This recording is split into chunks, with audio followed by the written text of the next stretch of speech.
കണ്ണടച്ച് ഓർമ്മപ്പെടാട്ടോ ഒരു വർഷം കടന്നു പോയത്.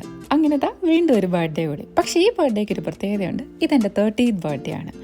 രാത്രി 12 മണിയായപ്പോൾ തന്നെ നമ്മൾ കേക്കൊക്കെ കട്ട് ചെയ്തു.